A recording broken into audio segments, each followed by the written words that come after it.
Okay, I think we can get started. So welcome everyone. We're at lecture 9 uh, of 9 uh, in in our whirlwind journey, Introduction to Mathematical Neuroscience. Um, so the kind of unveiling of the topic of lecture 9 has happened before your eyes in a sense, because previously we had something a little bit vague, like clinical applications.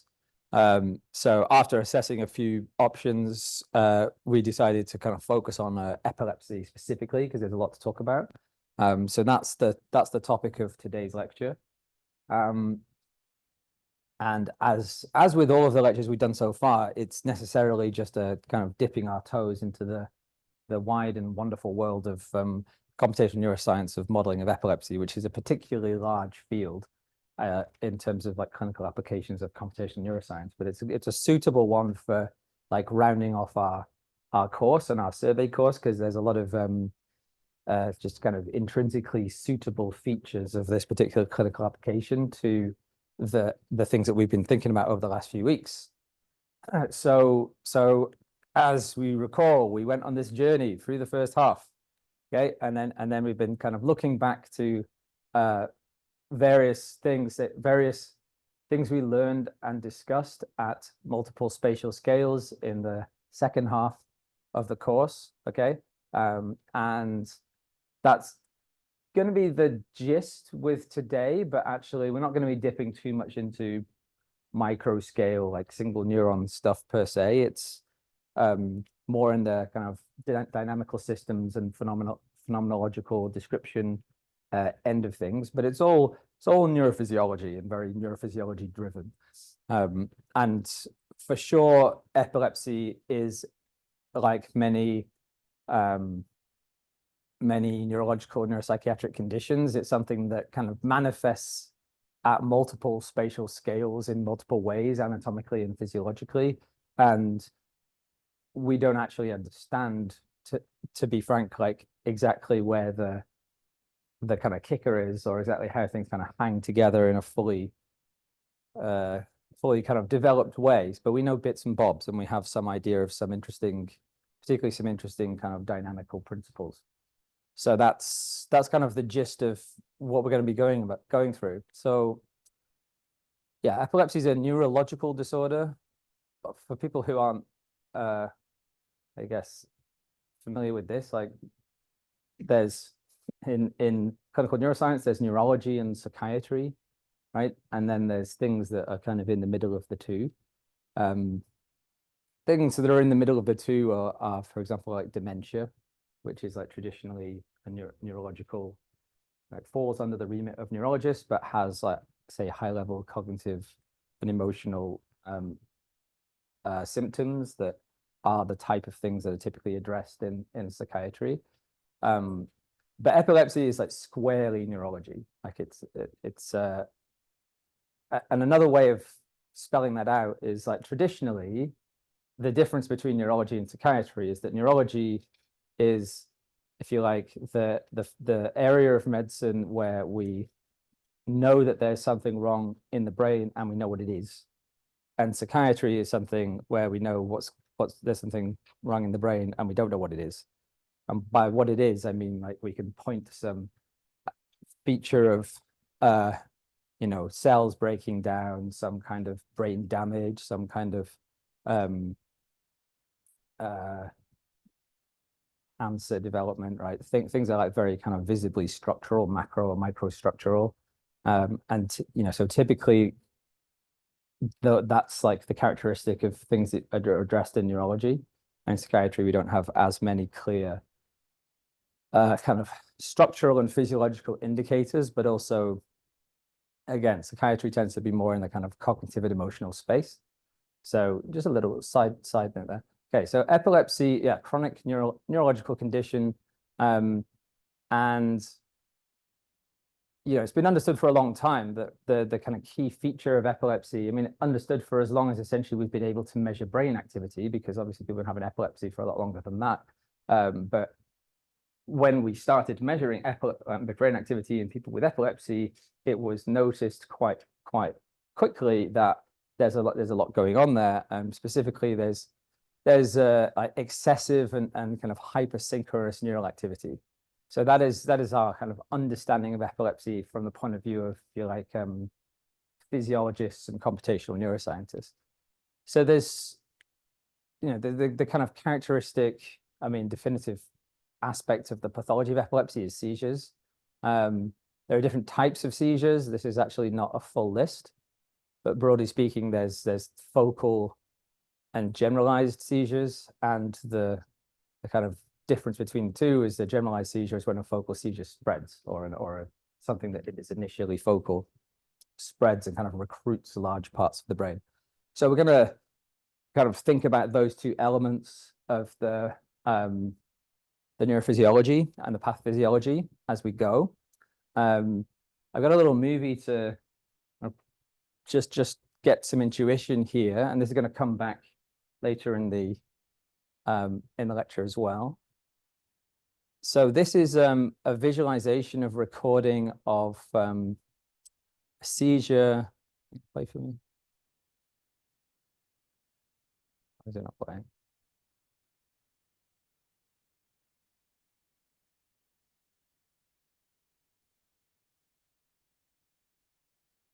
Playing that. Oh, I really do want to get this video for you. I think I can do about that.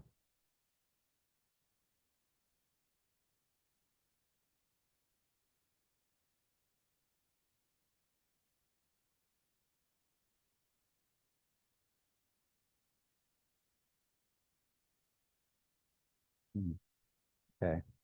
Bear with me a second, see if I can exit sharing. Do that.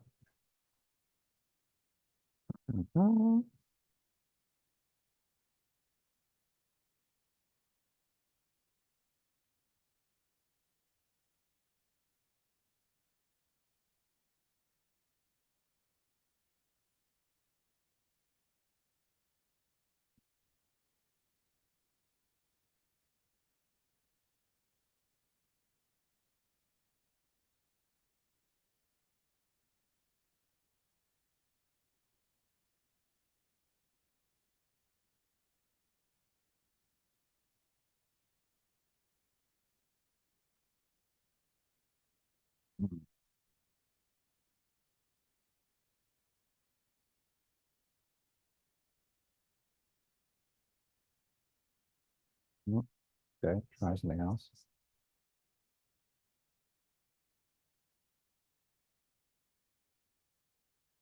Can I do share the whole screen?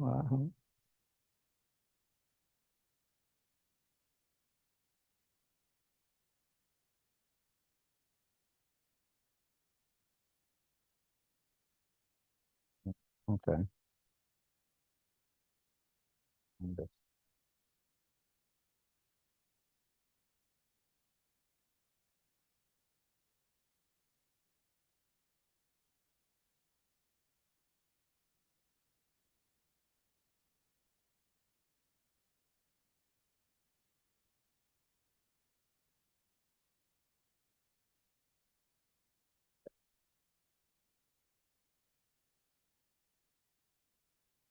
Right.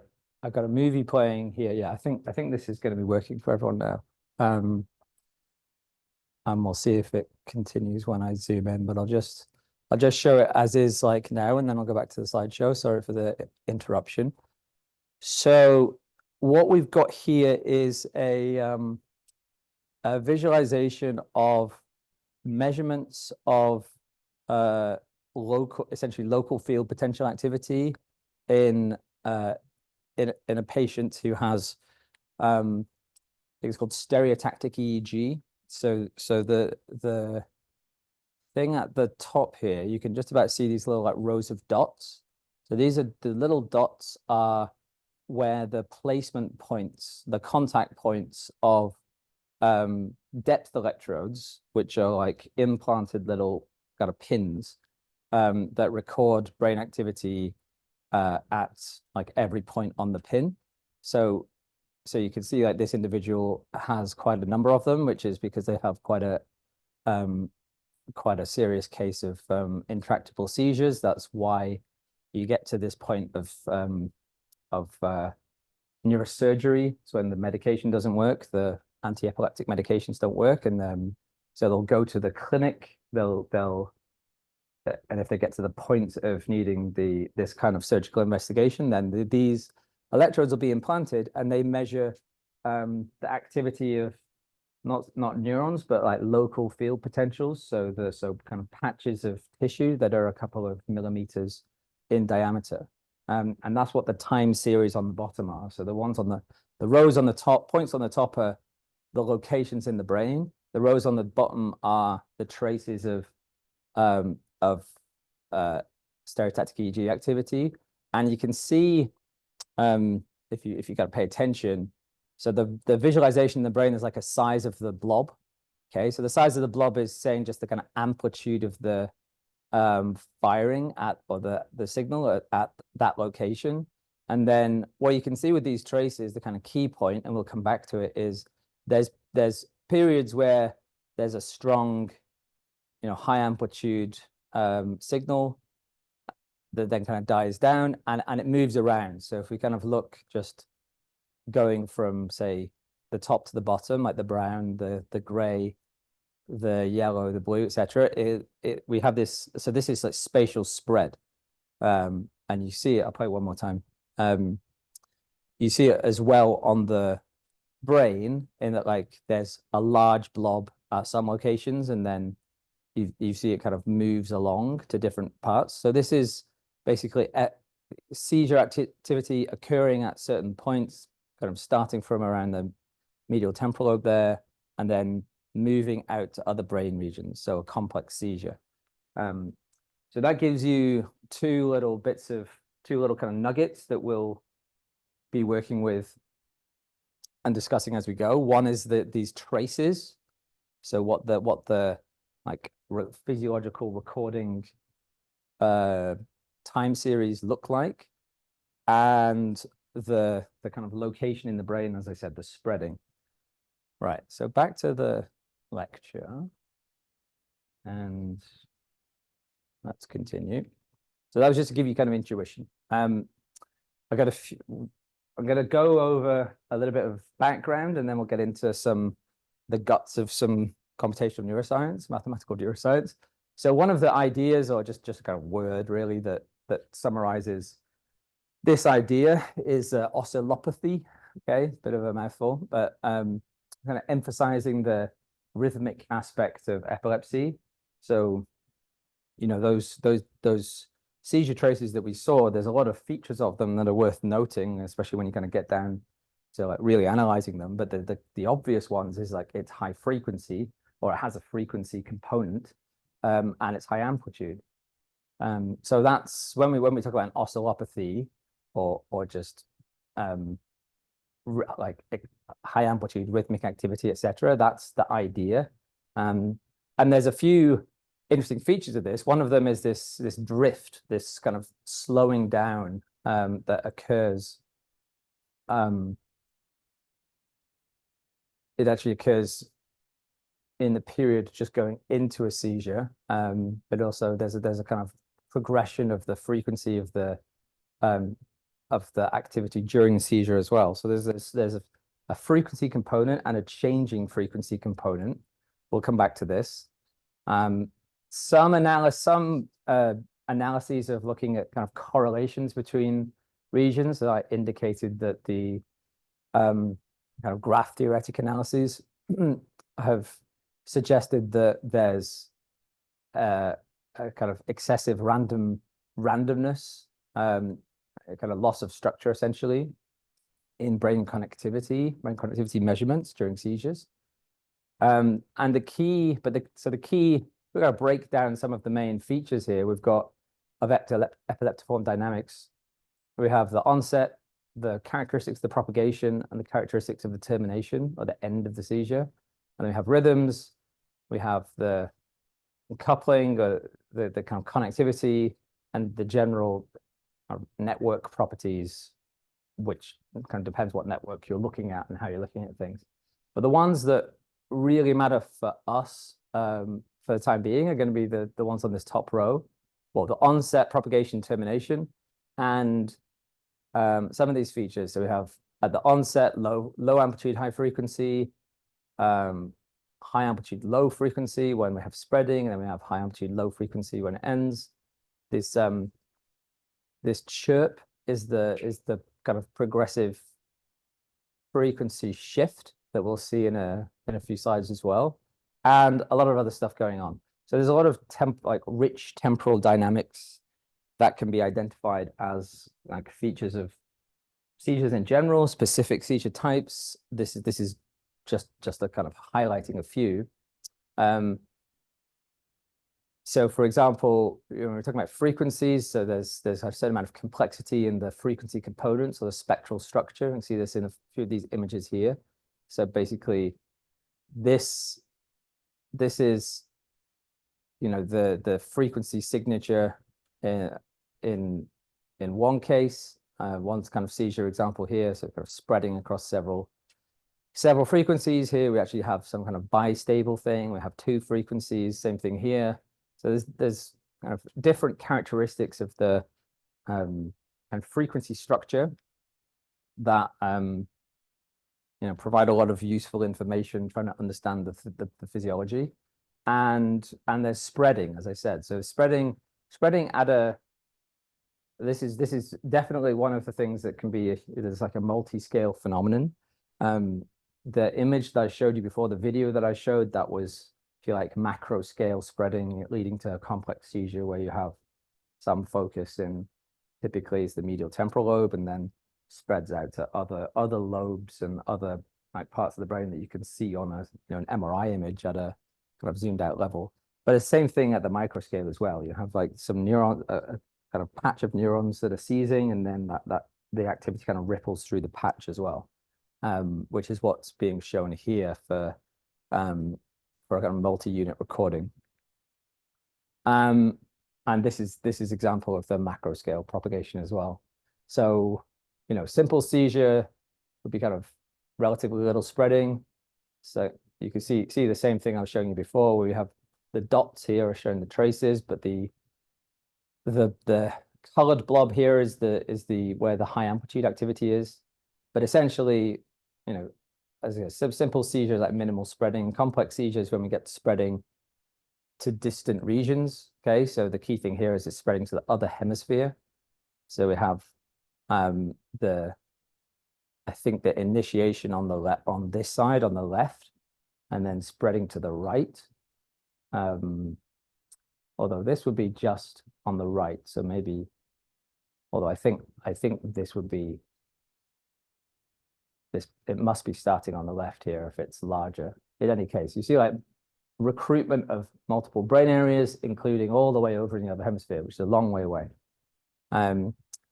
And something that is a kind of clinical technique as well is inducing seizures by stimulation. It's a little bit, I think, controversial in terms of how far you can go with surgical investigations doing stimulation to induce seizures, but broadly speaking, like it's another technique for trying to determine the kind of anatomy of the spreading network, is to use these implanted stereotactic electrodes and actually inject some current at certain points and see if you can induce a seizure artificially, and then that's the kind of mechanism for trying to identify where the epileptogenic tissue is. Question. Oh yeah, sure, yeah, I should have done that earlier. Excellent question. But I don't have to answer it.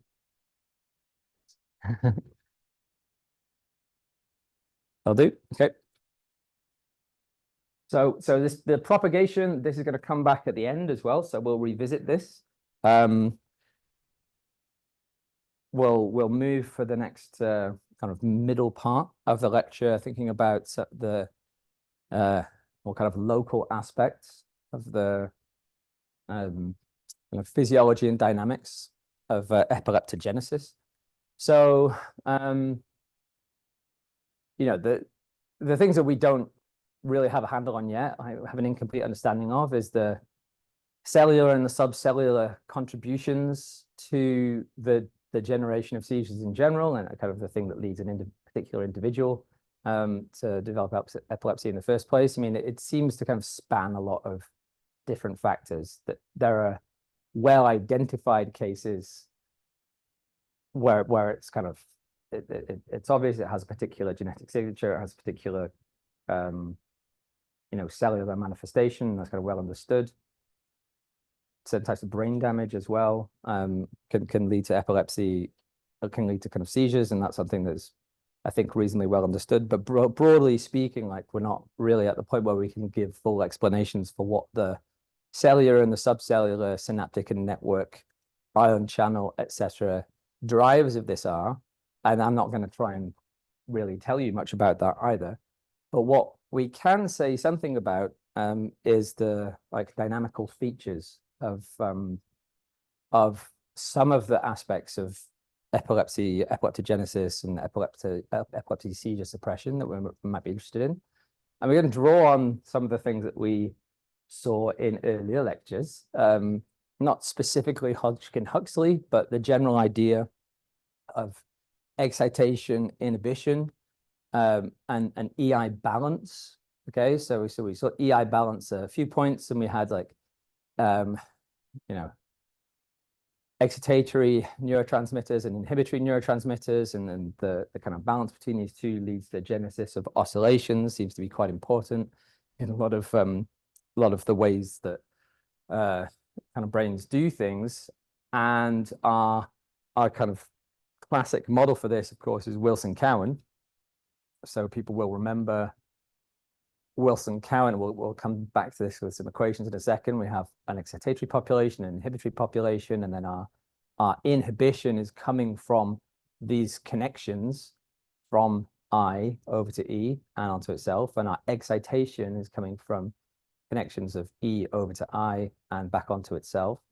And an idea that's still with us, but it kind of came in at an early stage because it makes a lot of sense, is that there is an imbalance of excitatory and inhibitory activity, and the transition to the kind of seizing state can be understood as a bifurcation,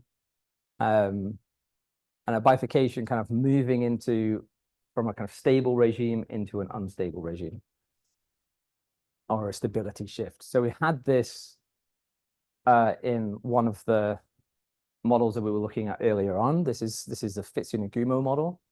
So when we're looking at two-dimensional dynamical system models, we also looked at Morris-Lacar, and it has a lot of commonalities there. So this is a visualization of one of the characteristic features of all of our two-dimensional dynamical system models, including Wilson-Cowan, and obviously non-neural ones as well, where we go from, as a function of some order parameter, which is this x-axis here. We could have another conversation about how good a figure this is, because this is like a slice of 2D figures in 3D. It's not a 3D image in any meaningful way. But in any case, so you see we have the fixed point dynamics here, where we have a trajectory moving around in two dimensions, and then landing on the stable point. And then we have, like, say, slightly more ripply, less strongly damped activity here. This is the corresponding time series trace. And at some point, magical critical point, move through that. Now we move into this sustained, usually very high amplitude oscillatory activity that's, we call a limit cycle, and this is the Hopf bifurcation. So that's been part of the intuition for a long time about what the kind of dynamical quality of the transition to seizure just looks like, and it's motivating a lot of the models that have come through in the literature and the ones we'll talk about today. So bifurcation, but also EI imbalance in the sense, and the idea here, broadly speaking, is like excessive excitation, right? And that's the kind of thing that would lead to instability and like runaway excitation. But EI imbalance as such, like what could drive that at a granular level? Well, lots of things, right? Could be like a property of cells, could be a property of synapses, could be a property of input or network connectivity. And those are all options at play. We're not going to tell you what the answer is to that question here. I don't think anyone can really tell you it with any confidence, but there are different ways of achieving the kind of, I think, interesting point to take home is that there are different ways of achieving something that is a kind of dynamical characteristic of the phenomenology of epilepsy and seizures that doesn't really matter, what that's due to, at least in terms of how the things that we want to understand at the kind of qualitative level. So I mentioned this before. I talked about this concept of critical slowing down just at the onset of seizures. So that's what this looks like a time frequency plot. So time in seconds, these things come and go over minutes typically. And this will be from stereotactic, actually this is from slice or stereotactic EEG, I'm not sure. But the slowing down, also called a chirp, down chirp, is just like drift to low frequencies. So the thing that you can see there is that there's like more blue spread around this, say, 15 or 10 to 15 hertz range. And then there's less of it as you get close to this big blue vertical column here. The big blue vertical column is the seizure. And then the period moving into it is called the pre-ictal phase, this being the ictal phase. And there's like there's more low frequency activity because there's less blue at this kind of medium frequency range.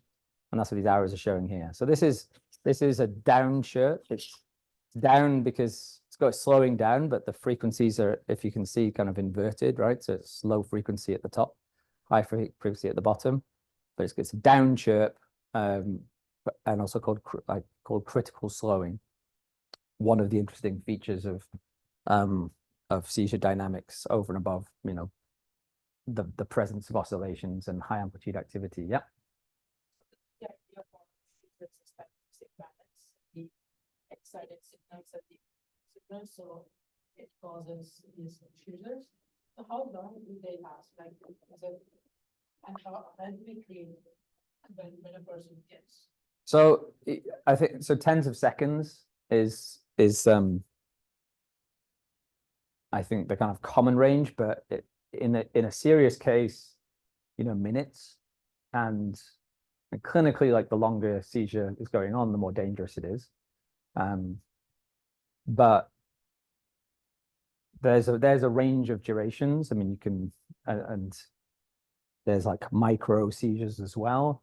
So I think it sort of like spans a good range of scales, but broadly speaking, tens of seconds to minutes is the kind of duration of seizures. And it's the kind of thing that matters in terms of the things we want to describe that we'll get to as well, with like moving in and out. So one of the ways that this kind of phenomenology, okay, moving into and out of seizures, has been like kind of how it typically looks in models.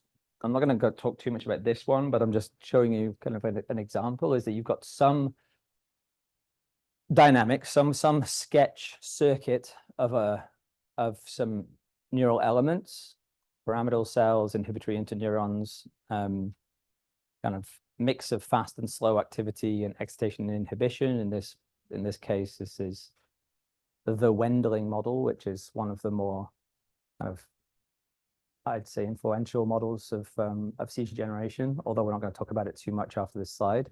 And here there are kind of domains of the parameter space spanning the ratio of excitation inhibition, which is what these two axes are showing you here, that give you different regimes, so that this is now like the simulated trace here.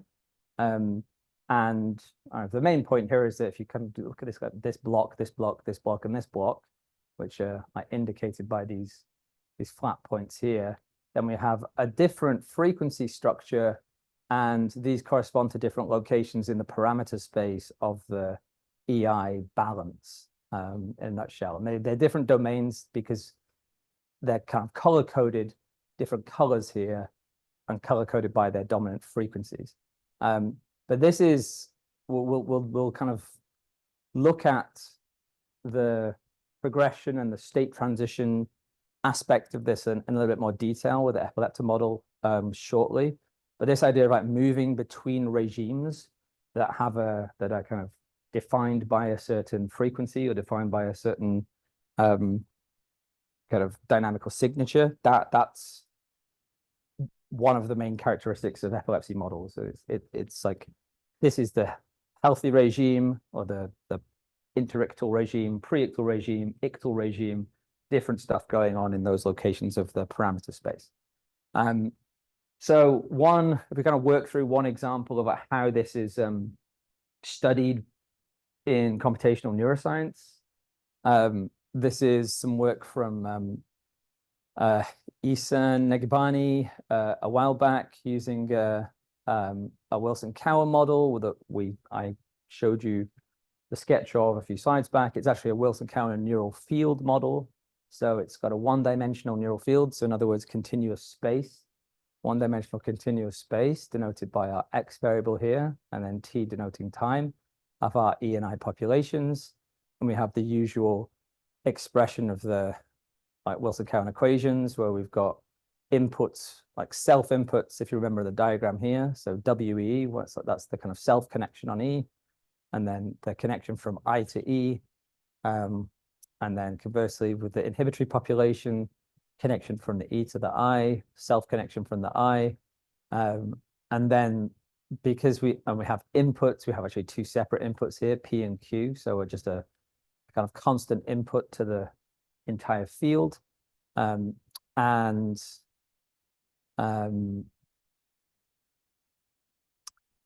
is a constant input. Yeah, and we have a spatial kernel here as well. So we've got a convolution. Oh, convolution on E, convolution on, yeah, sorry, I. Okay, I was thinking input. No, God, that's inhibition. Yeah. So input is P and Q. And then we have this additional thing because in the neural field version of the equations where we have this spatial convolution. So we're kind of integrating across the field rather than just taking one input from one kind of point source location for the E and the I, but it's operating as the same type of relationship. And we have our activation function. Sorry, this is a convolution. So this is the this is our spatial kernel. Just have an exponentially decaying spatial kernel here. And so we want to just look at steady state. I want to do some dynamics here. I want to do some linear stability analysis.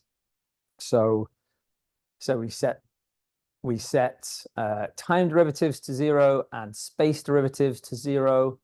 And in the case of this relatively simple model, this can give us a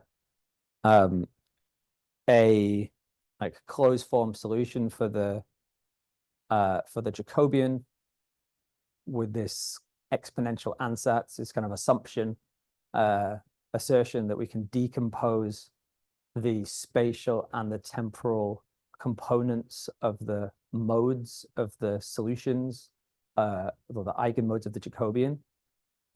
So this means that we can take a look at the temporal and the spatial eigenmodes and look at basically a spatio-temporal pattern formation leading to the emergence of a seizure-like activity by looking at the eigenfunctions of the Jacobian.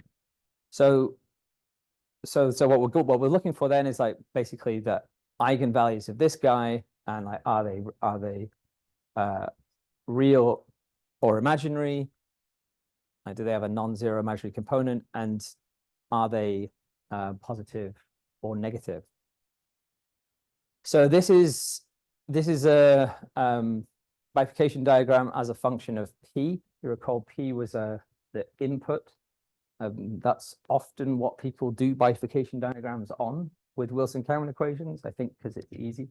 but in this case, it's driving input. So you can think of it as activation of the network, and then what is like a kind of progressively increasing activation on our x-axis due to the stability of the system. So to understand that, we're looking at three different things here. We're looking at the activity of the E population, the amplitude of the firing rate, essentially, of the E population, and then the real and the imaginary parts of the eigenvalues of the Jacobian. I should say the temporal parts of the eigenvalues of the Jacobian. And so we have scan across the x-axis here, and then stuff happens. So what happens? So as we move from, if we take the first one here, so as we move from low input levels, just progressively to high input levels, then we have emergence. We have one stable solution here, so one value at which we can kind of see the firing rate of our E population. Then at some point we move to a zone of bistability, where there are now three stable solutions. Sorry, three solutions where, well, I should say these are solutions. These are values of the amplitude that we can observe E at. Okay, but this is basically multi-stable regime here, and then we have a bifurcation here, saddle node bifurcation, where we lose the stability of our low activity, like low firing rate regime, and then we only have kind of surviving that this high firing rate regime, and then we have another bifurcation over here that we'll talk about in a second. So that's the amplitude. So then looking at the real and imaginary parts, so the real part is going to tell us is it stable, the imaginary part is going to tell us is it oscillating. And if we start with the second one, actually, so we have appearance of some oscillatory solutions kind of coupled to the emergence of this multi-stable regime here. Okay, we still have the non-oscillatory solution, which is the low amplitude one here, but this guy is giving us some oscillations, and we continue to get oscillations for all values of our bifurcation parameter. However, if we go to our real part of the eigenvalue plot here, then, I mean, skipping what's going on there, just look at the saddle node and the Hopf bifurcation here. So here we're kind of moving, so we kind of see, we're going to start with this one. So this one is simpler, because here we're kind of transitioning over zero. So basically, we had some oscillatory solutions in this middle section here that were unstable, and then they become stable. So it's kind of the Hopf bifurcation, in reverse. They become stable at this point here. So limit cycle, fixed point. And yeah, I don't want to expand on the middle part of the saddle node there, but this is kind of giving us a few different a stability analysis perspective on the transition between our oscillatory and our oscillatory and our non-oscillatory and our stable and unstable regimes in this neural field model. And because the neural field model, we have some space in here as well. So the top thing I was showing you here, so this one is giving us the activity of E. Question, Mina? Yeah.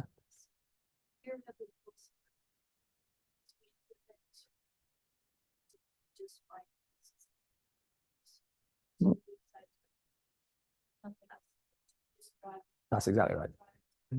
Yeah.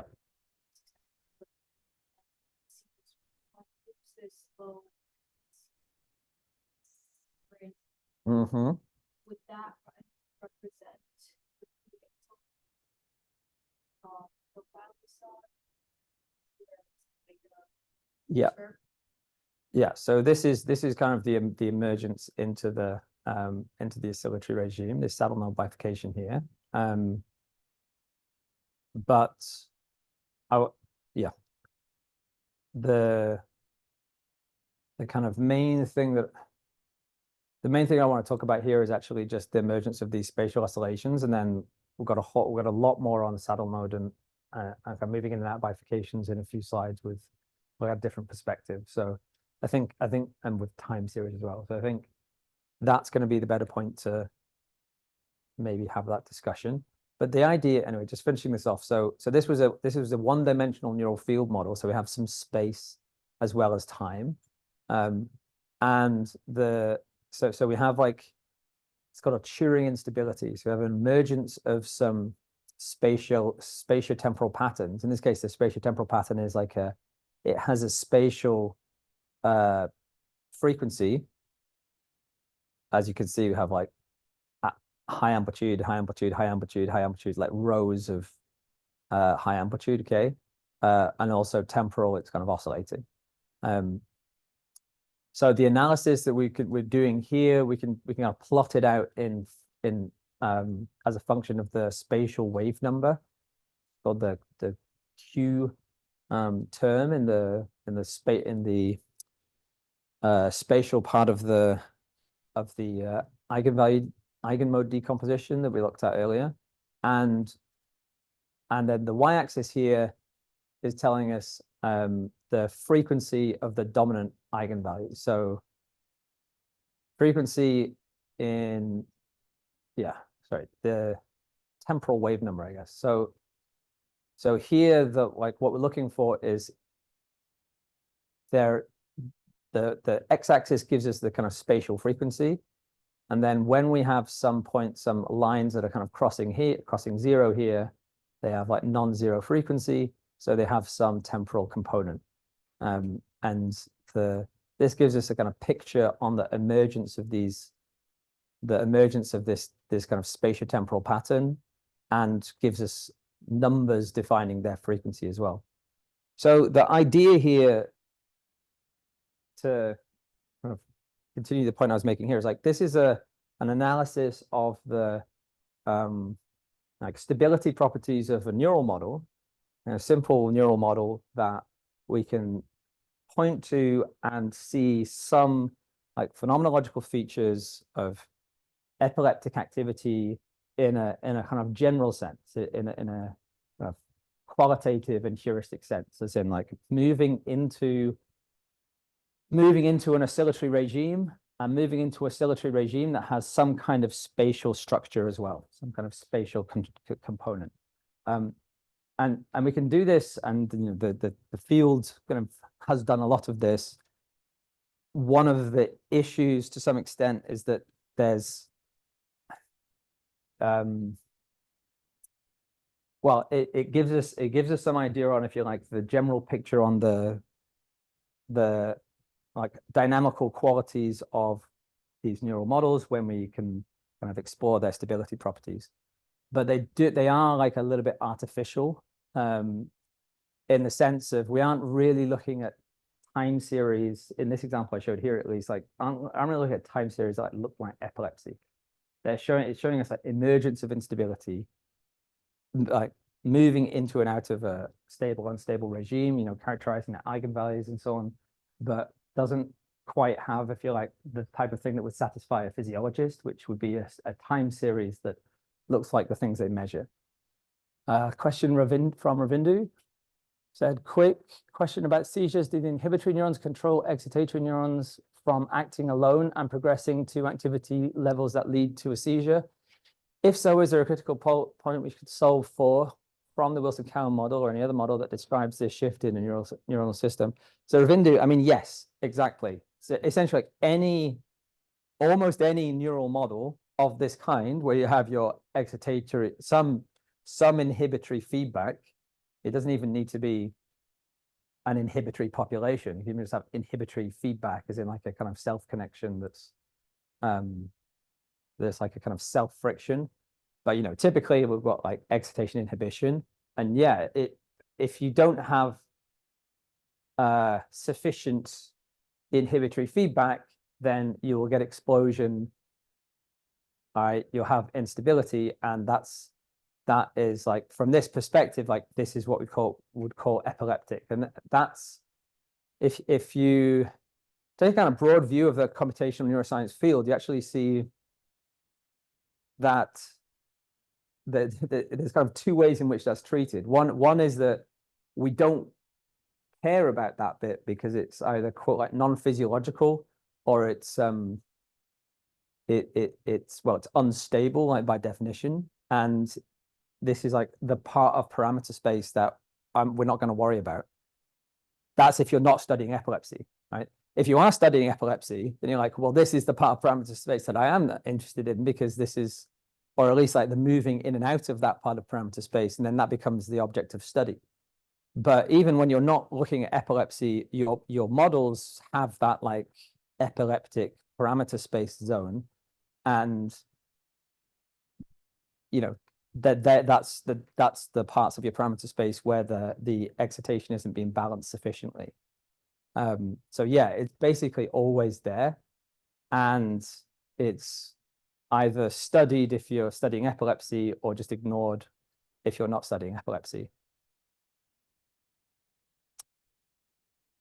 Okay, so again, like I think we get a lot out of the kind of linear stability analysis in terms of bringing some, if you like, concepts that are like intuitive about bifurcation, state transitions, emergence of oscillations, and so on. And put some numbers on that from a kind of analytic perspective, and some hard concepts from a kind of mathematical analysis perspective. But the issue to some extent is like they don't necessarily look like epilepsy all the time.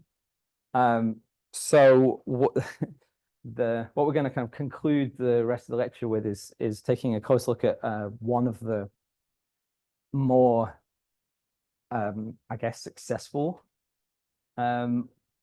mathematical models of epilepsy that have been in the mix for the last 10 years or so, which is called the Epileptor. So this was introduced by Victor Yersa in a different paper to this in 2014.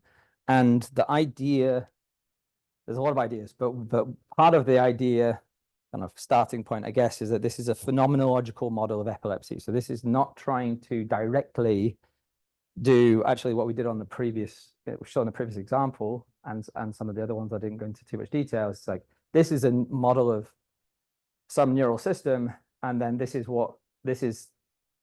emergence of epilepsy in a model of a neural system that like is otherwise something that we study and think of as a model of interest for this or that.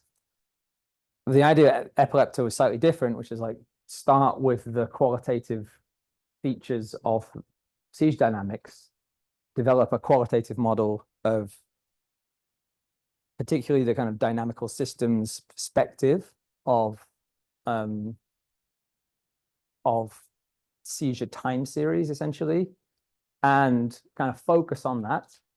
And so essentially it's what we call a phenomenological model, where the individual components aren't like directly mapped onto specific neural quantities. I mean, they are in a kind of general sense, but there's not strong claims being made about it. So the general structure of Epileptor is we have three neural populations. We have a fast, these are both kind of EI networks. We'll get to the equations in a second. We have like a fast population, which has two variables for each of these that are kind of pushing and pulling on each other. So a fast population, a slow population, and then a very slow variable in the middle, or at the end of it all, and interaction between each of these things. And then these kind of collectively give us the main features of the traces that we see like experimentally and clinically in recordings of seizures. So these are kind of the components, if you like, of what each of these populations contribute. So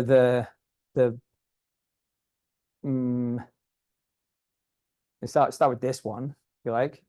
Well, I know. So start with the first one. So the first one is it's kind of fast activity, but fast low amplitude activity. So that's going to be our population 1.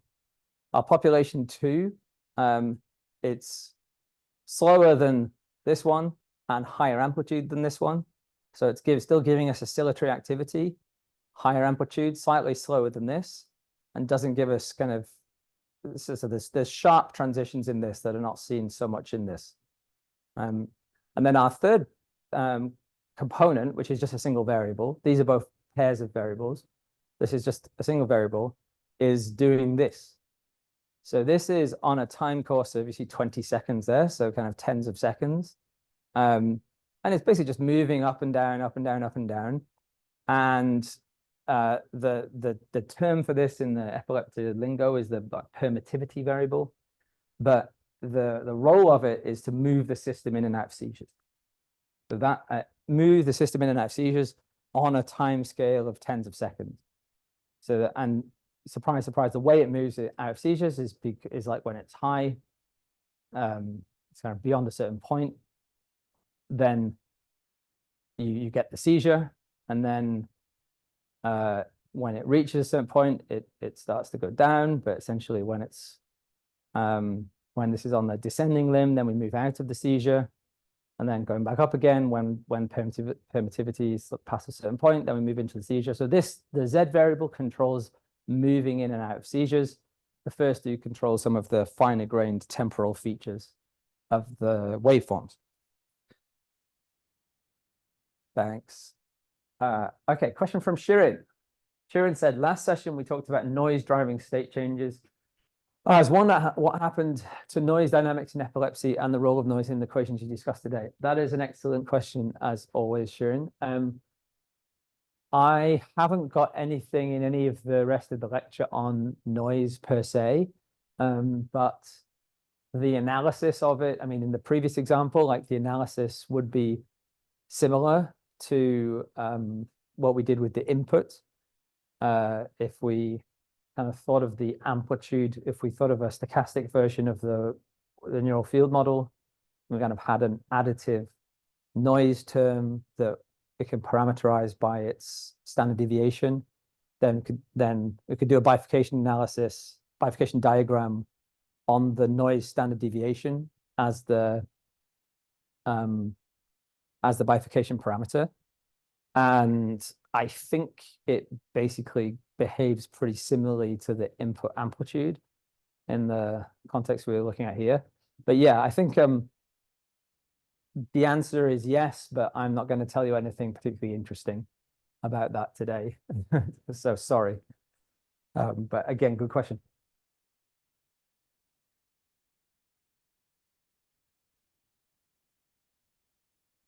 I mean, I'm reminded actually, so if Jeremie was here, Jeremie's the origin of a lot of the content of the lecture here.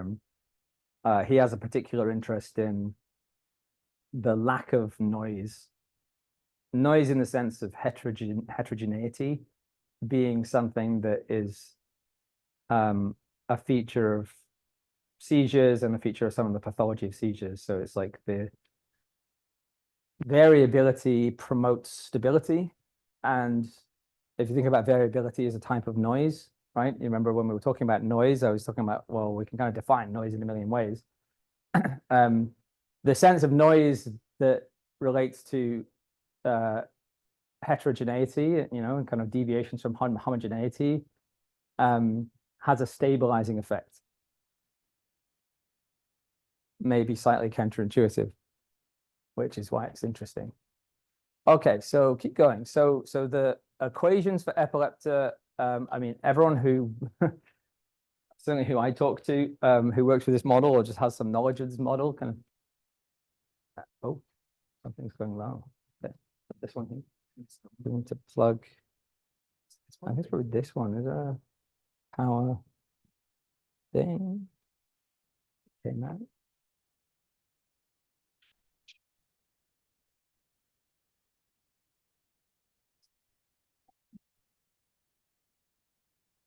Where's the This one.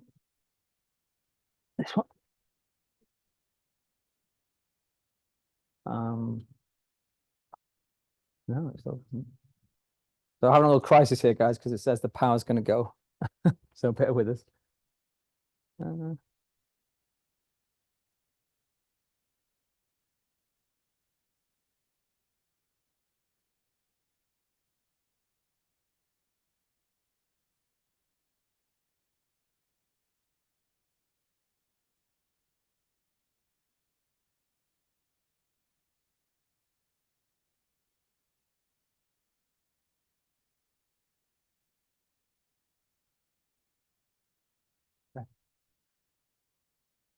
There's not an obvious answer to why it's telling us that.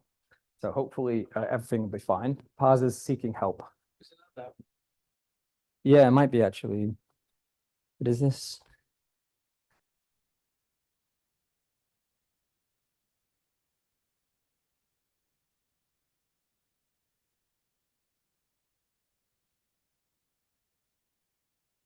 I mean, is it this laptop?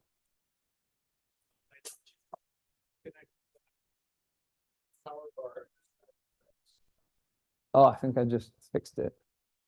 Yeah, all right, fixed it. It was this one. Looks like it was this one. All right. Sorry for the interruption. Okay.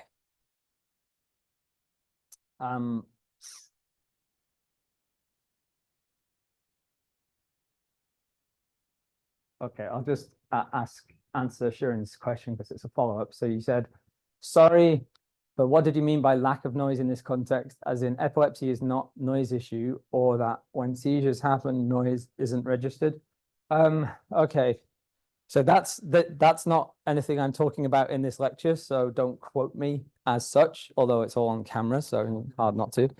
But I think I can just say, like, I think the official answer is, like, look at the recent published work of Dr. Scott Rich, and that's definitely right. But the idea that Scott and Jeremie have worked on and Tawfiq have worked on in recent years is along the lines of is heterogeneity, right? So is heterogeneity in terms of neuron type heterogeneity, and in some related work, kind of correlated inputs. But the kind of idea that comes out of that is essentially like the amount of correlation in the system. And the idea, if I'm, I won't try and give the full message, but the idea is that a lack of correlation is somewhat counterintuitively can lead to a propensity to generate seizures more than more of it. Okay, so that's my kind of summary of work that I don't know very well, and I'm not going to talk about here, and I'm not going to try and give you any more on that because I'll probably get it wrong. But I can give you the citations if you like. Question. Yeah. I think the idea was if there's not enough heterogeneity, then when there's a spike in inhibition, because they're not different enough, they respond in the same way. And so after a long period of inhibition, they can restart in the exact same way, which will lead to a spike in excitation. Rather, if there's heterogeneity, they can respond differently enough that it won't lead to this exact synchronous activation. Okay, good. Yeah, that actually ties. That gives a bit more explanation. Thanks for chipping in. Yeah. So there was an explanation for how heterogeneity essentially leads to excessive excitation. Right? Yeah, cool. Or lack of heterogeneity. So I think where I got to was that people tend to like roll their eyes when they kind of see the epileptic equations because they're kind of ugly. But anyway, so we work through it. So we've got the slow variable, which is we've got a pair. So we have our x dot and y dot. Sorry, x1 and y1 variables, and we're looking at the equations for the derivatives of x and y here. And then we have our fast ones, x2, y2. Sorry, our slow ones, and then our very slow one, our permittivity variable here. So the basic structure is that we have these two pairs of coupled units, coupled populations. So you see, for example, like the y1 is x1 is featuring in the equation for y1 here, right? So basically this is getting input from here. And then y1 is featuring in the equation for x1 here, okay? But we also have some input from the x2 as well. But these guys are, and inside F1, I should say as well, we have this cubic nonlinearity in some conditions of x. Okay, so this is like a x dot equals y minus x cubed minus 3x squared, okay, minus e plus I. So that should, if you recall back to the Wilson-Cowan equation, sorry, the Fitts-Nagumo equations, we also had this cubic nonlinearity as well. And so that gives us this kind of cubic nullcline and gives us this like oscillatory characteristic in the activity traces. Same thing for Rx2, cubic nonlinearity. So basically like cubic nullcline. And the kind of structure of the x1 y1 pair and the x2 y2 pair is pretty similar. And we'll have some kind of fixed values of the parameters that I don't even know why they're kind of given these specific numbers, but this is kind of puts it in a regime where we get the features that we want at the end of the day. And then Z is our slow variable, and we've got actually more going on here than I would have. Yeah. Okay. So this is the network. These are the equations for the network version of the model that we'll get to shortly. So basically ignore this sum k, and I'll kind of go through them here instead. So fast population, slow population, very slow single variable. Functions of our state variables giving us cubic and quadratic nonlinearities, and cubic and quadratic nullclines in the phase plane as a result, and basically oscillations in the dynamics. I don't even remember what the G is doing here, this exponential integral. I'm going to pass on that.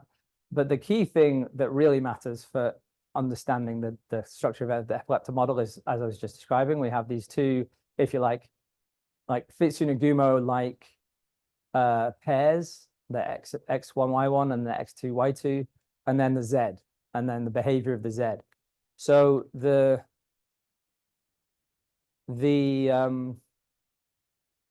way to understand the behavior of the Z is it's moving us in and out of, moving us through a bifurcation and then moving us back through that, well, a different bifurcation, but kind of in the opposite direction, if you like.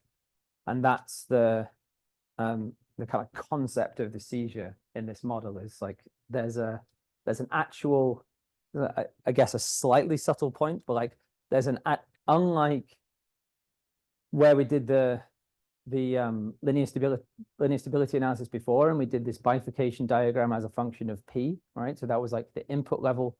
I was saying as a function of the input, you're moving, you get these bifurcations, but we didn't really say much about what that means, like that fluctuation, if you like, in the input level leading to epileptiform activity or not.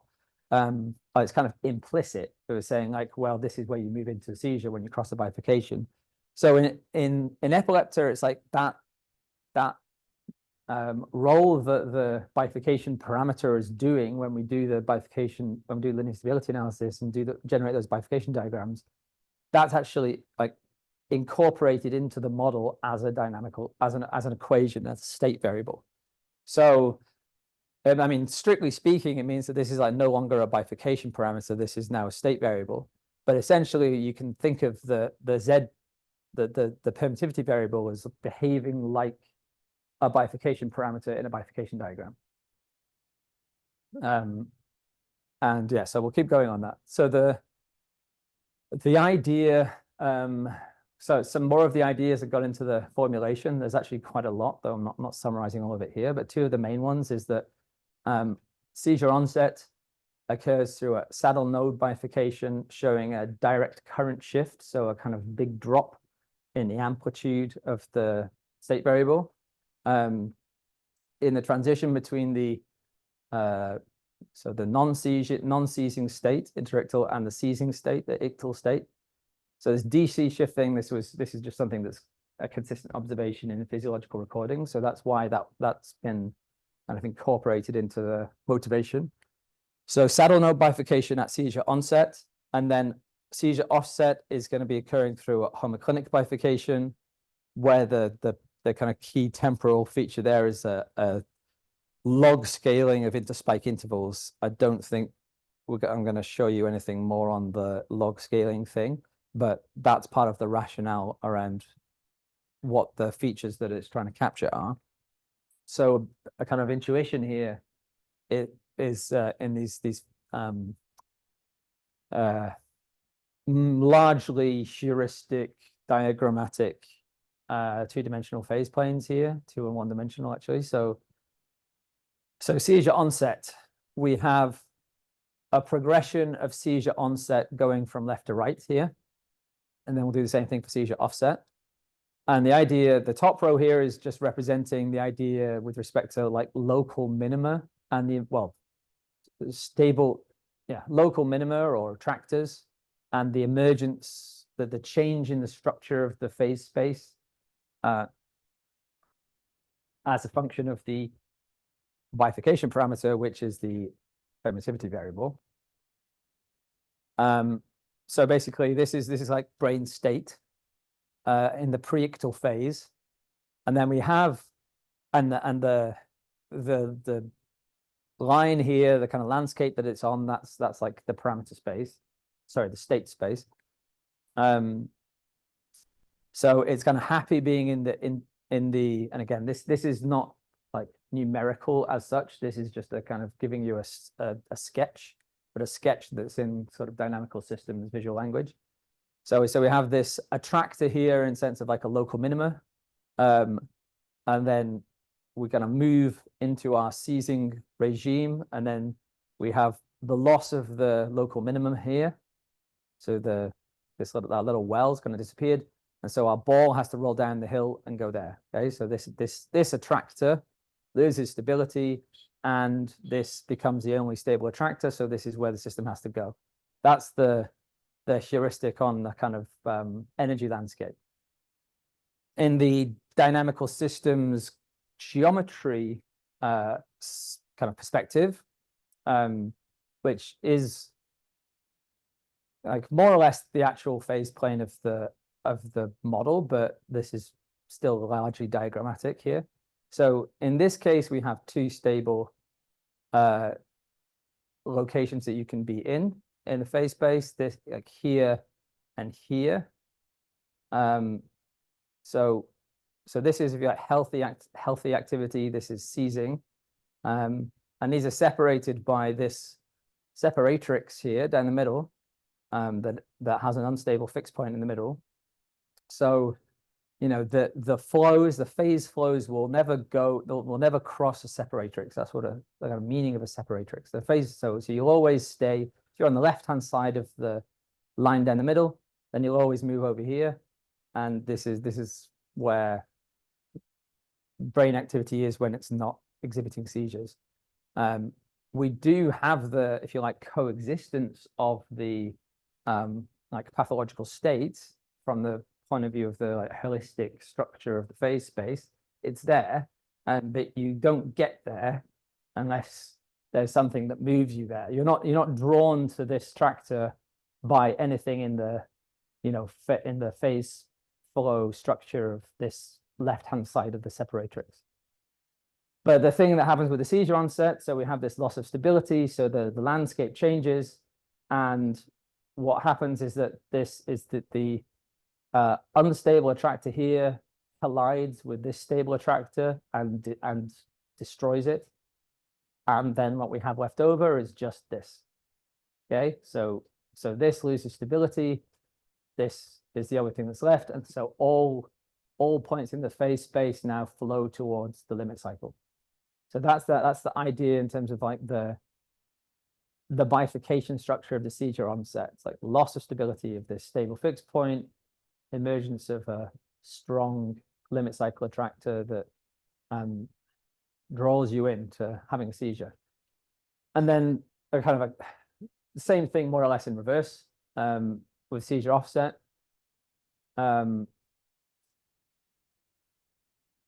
It is exactly this. Okay, so now we're moving. Yeah, so now we're moving from scenario where we have our limit cycle, where we have the coexistence of our two attractors, to the point where we have the existence of only one attractor, but in this case they've kind of swapped. So now the thing that survives after the collision, because the collision in this case is now the fixed point at the middle of our separatrix, the unstable fixed point is going to move over to the left, to the right, and collide with our limit cycle and destroy that one. And now the only thing that's left is the stable fixed point that was on the left-hand side of the separatrix in the first place. And that's our single attractor, and that's the bifurcation that describes the seizure offset. So that's the kind of heuristic, but also, I guess, somewhat technical description of the progression between seizure onset and offset. And then this is what it looks like in a trace and in a three-dimensional phase plane, and as a bifurcation diagram on Z as well. So just thinking about each of these. Arbitrary units on the y-axis, but it's like basically time on the x-axis, and this is like the trace of the neural activity signal. And so this would be a seizure. This is interictal. You still have a few spikes. These are called interictal spikes. So you still have these like high amplitude bursts, but you don't have what you don't have in the interictal phase is this repetitive high amplitude and high frequency firing. So, and the thing that's moved us into that, it's in kind of reverse direction than we were showing before, but this is a Z parameter as plotted here. Okay, so it's kind of it's moved down. It's made us move into a seizure, and then the seizure ends when it kind of moves back up again after a couple of dozen seconds. So that's in the time domain. In the phase plane, it looks kind of cool. So this is just taking one of the state variables for the two populations, the fast and the slow population here. I'm plotting those against Z. So so what that looks like, I mean, as always with phase plane representations with these kind of dynamical system models, like it's best shown as a movie. I don't have the movie for you here, but if you kind of follow the trace through on the movie, then you'll see that there's we're kind of moving from our interictal state to our ictal state here. So we have these to kind of jump over, and then this is our high amplitude activity here. Yeah, okay. So that's like the idea with epilepto. We'll keep going with this, and we'll look at some of the other elements of it that are interesting in relation to things we care about with epilepsy. One of the issues, just to be super clear, is like, what does this Z variable mean? Okay, so it's already a phenomenological model. It's not trying to say too much about what the fast population, the slow population are in terms of, you know, specific neural cell types or circuits or anything. But it broadly like replicates the phenomenology of what things like Wilson-Cowan equations do, which is generate oscillations and generate some of this bursting activity and so on. But the Z variable is a bit out there, right? Like that's not part of the kind of familiar repertoire of models of neural systems that the fast and the slow populations are kind of drawing on, albeit drawing on in a fuzzy way. So it's sort of a hypothesis, right? I think that's the right way to think about it. And the interesting way to think about it is that what the epileptic model is trying to do is say, well, there's something going on that's like leading to this interesting kind of temporally structured pathological activity. And there are various things that it could be, right? So if we actually want to drill down and say, like, what is the physiological meaning of this kind of quantity that's basically going up and down every couple of dozen seconds. So there's several ideas. So it could be something related to homeostatic regulation, which means kind of cells like staying in the regime that they need to be to stay kind of biologically healthy. Could be fluctuations in things like extracellular ion concentration, which is kind of an extracellular thing that is a little bit outside of what we normally kind of focus on when we're thinking about activity of neurons and activity of populations of neurons, because normally we're just thinking about synapses, right? But there's a vat of fluid, like a kind of bath that our neurons are always in. So there could be some like fluctuations in essentially the kind of medium extracellular space, and the either like electrical, ionic, or other types of, for example, like oxygenation, but like the properties of the space that the neurons are in, that is leading to something that goes up and down, but it goes up and down on this unusually slow time scale. Because there isn't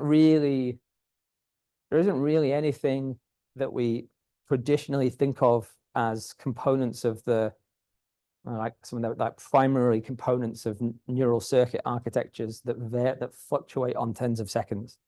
We have our excitatory neurons, our inhibitory neurons. We have our fast and slow, say, glutamatergic synapses, and like so synaptic, fast excitatory transmission, slow excitatory transmission, inhibitory transmission. This is all on the scale, has time constants on like 1 millisecond, 10 milliseconds, 100 milliseconds. And I mean, conduction delays even, which is maybe one of the slowest things that's kind of going on in things that we could kind of traditionally point to as like parts of neural circuits. Those are, maximum, so like longest conduction delay in the brain is going to be about 100 milliseconds or 150 milliseconds, kind of something from over here to over here. That's still way off tens of seconds, right? So there's nothing really in our, say, usual repertoire of neural model components that would give us the structure, the temporal structure, the permittivity variable. So we have to look to non-neural things like extraneural things, right? Like metabolism and like other biological variables that aren't very well understood or characterized. So that's something that I think from the perspective of epileptor, it's kind of, as I said, it's like a hypothesis, or if you want to be less charitable, it's like a fudge. But it's like not something that anyone is, I don't believe, unless there's some new discoveries on this front. I think the messaging is still like, we don't really know what this is, but we're going to roll with it and say, well, it gives us, it does a good job of characterizing the phenomenology. So we think it's probably right at some level, and leave it to the future to kind of nail down what Z is. But that is certainly probably the biggest, one of the biggest caveats to epileptor as a kind of true physiological model of seizures. And a lot of people have an issue with it for that reason. I mean, a lot of people are like, what is this phenomenological rubbish, right? And what is this Z variable rubbish? Like, it isn't, it's being kind of fuzzy, and that's not very satisfactory for a lot of neurobiologists and a lot of computational neuroscientists. So it's a little bit divisive in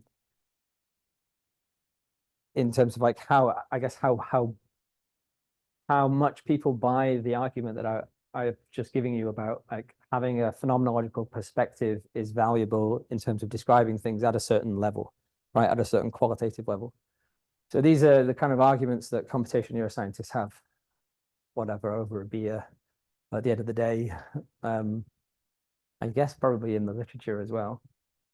All right, so I'm going to finish up, I think, the last few slides now, thinking about propagation in epilepta. And well, I guess we'll see if the video works. Second time lucky. I think the answer to that is no. So I probably won't try to recover that again because people will remember how it looked before. But what we're going to do now is just to revisit this question of spreading at the macro level, at the macro network level, using epilepta, the epilepta model as the engine of it in terms of the components. So this is going to be, yeah, this was the thing that I pulled before because I wanted to kind of skip it. So this is our epilepta equations, and then we've got an extra bit now. Well, an extra index here, which is I and J. Okay, so this is going to be nodes in our network. So actually, so we're saying X1J, I. Yeah, okay. Pretty sure this is a typo, and this should say X1I.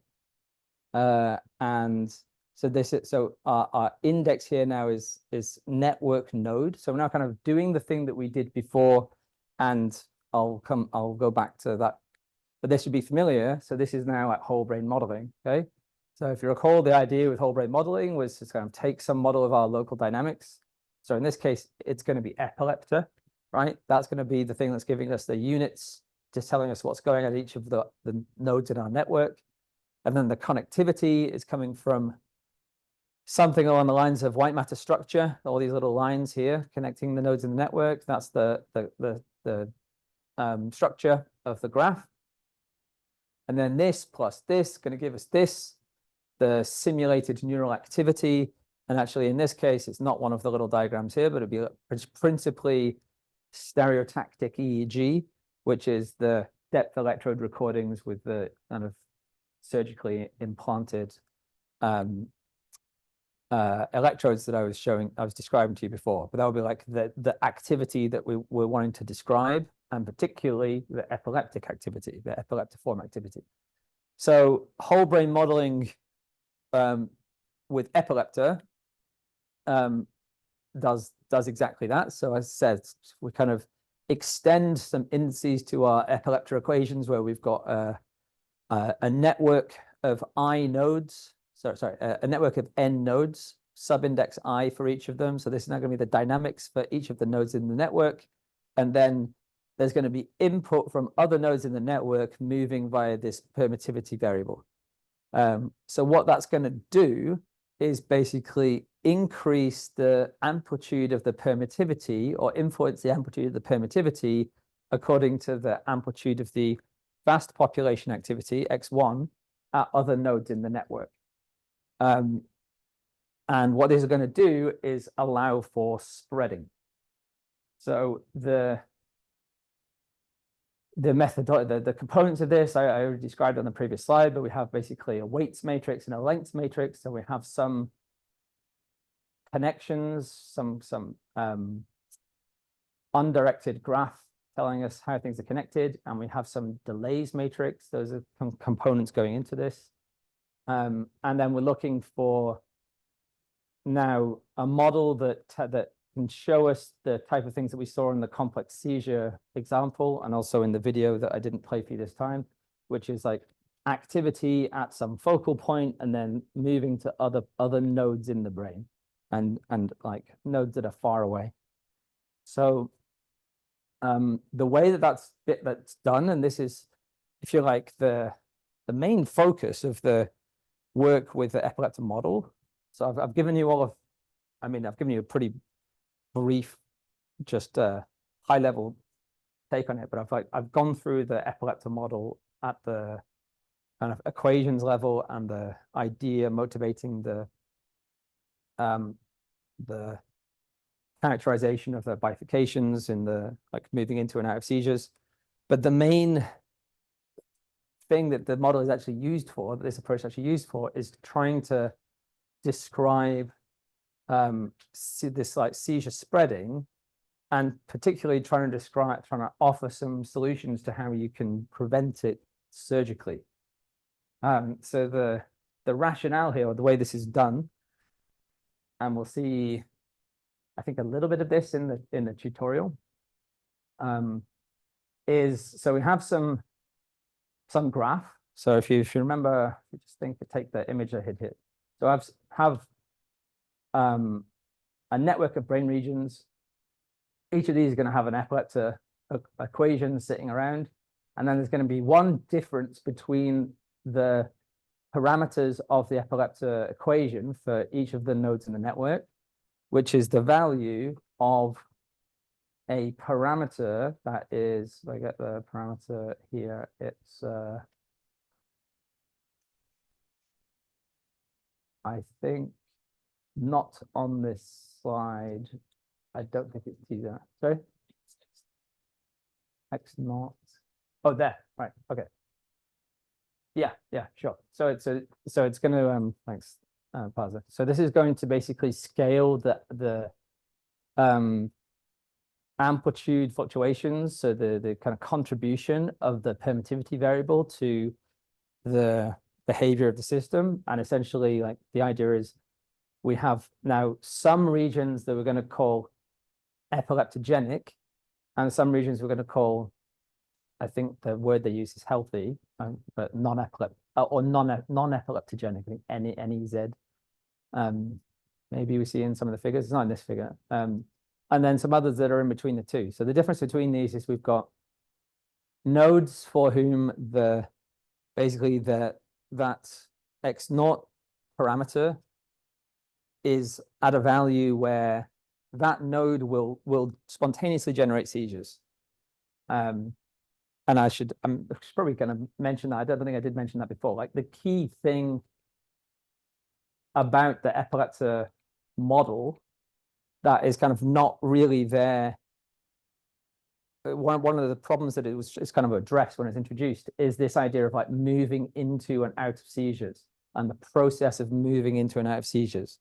Most models prior to this one, they kind of they focus on, like, the transition, but they didn't try and describe the process of, like, over a period of time, like, as I said, tens of seconds, minutes, a process of moving in and out, in and out, in and out, right? So that extra kind of time unfolded characteristic of entering and exiting seizures. So that's one of the things that epileptics, I guess, kind of designed to do well on, and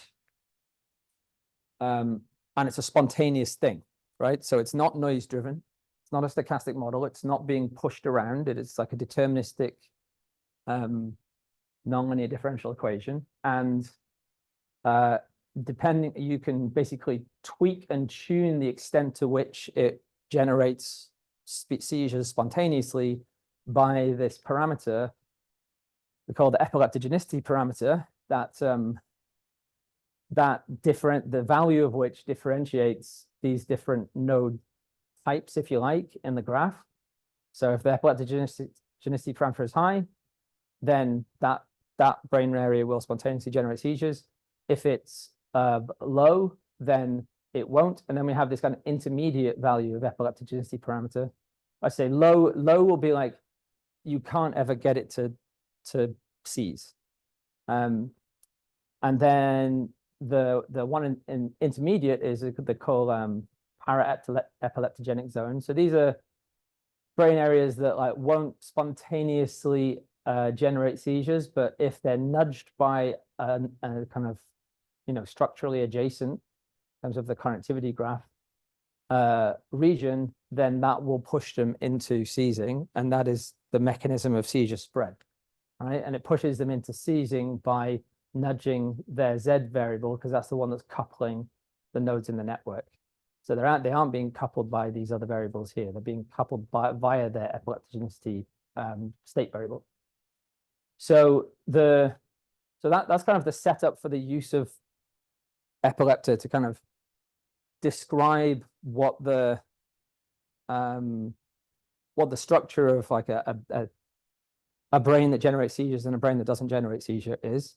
right? The kind of hypothesis there, if you like, or the statement in the theory of epilepsy that's embodied here is that there is something that is not described in a very lot of physiological detail that's different between different nodes of the brain, parts of the brain, that leads them to generate seizures. And there are some parts of the brain that will generate seizures and some that won't, and some that can be kind of brought into seizure from like influenced by other nodes, and some that can't. Now there are other that's like a theory of epilepsy, right? Like right there. There are other ways you could try kind of implement some the feature of spreading. You kind of focus more on the network structure, for example. You could say there's something about certain types of topology plus the dynamics that are like facilitate spreading more than others, right? You can imagine like more sparse connectivity structure would be less conducive to spreading than a denser connectivity structure, for example. So you could have different hypotheses about what you consider to be the kind of key feature than this regional variation in the expression of this this slow variable, but in the epileptic context, that is the idea, right? So then the final point here, and this is more or less the final point for the lecture, but we'll pick up on in the tutorial, is what do you do with that? And that's that's like what the last 10 years of work on this model has been. But everything we've had so far is it's the fundamentals, but it's all leading up to about 2017. So I haven't given you anything new in terms of work with epileptic model. This is just a few papers that have been published in the last 5 years that are kind of extending things. That, for example, there's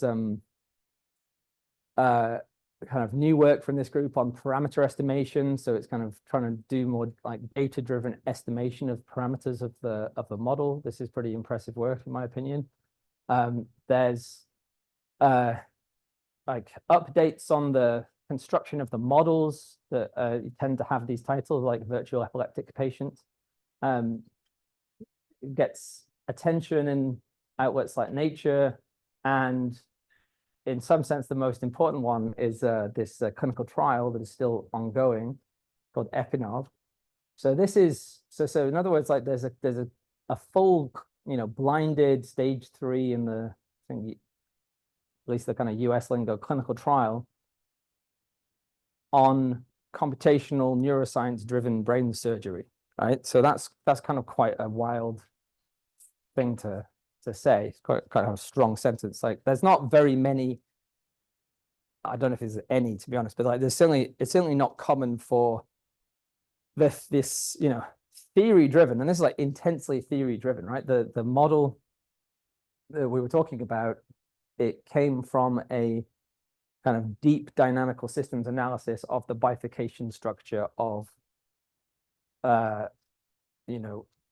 activity traces from epileptic tissue, right? So it's very maths driven, and it's at the level of trying to improve clinical practice through surgery. So the way that it works, the way that the clinical application, I think the primary clinical application, at least with epilepsy, has gone, is to say, when you have a patient presenting to the surgical team, which is when they're at a kind of stage of intractable epilepsy where surgery is the only option, and it might be there's already been surgeries that have been unsuccessful, that have been, say, like conservative, or have been kind of following kind of standard protocol where you typically look for some structural abnormality on an MRI image, and that's like the principal thing that guides location of surgical resections. But the idea is that you resect, so you remove the part of the brain that is generating the seizure. That's like what the clinical well, there's two options that you can follow when you kind of get to this stage. Again, like the drugs don't work, and well, the drugs don't work.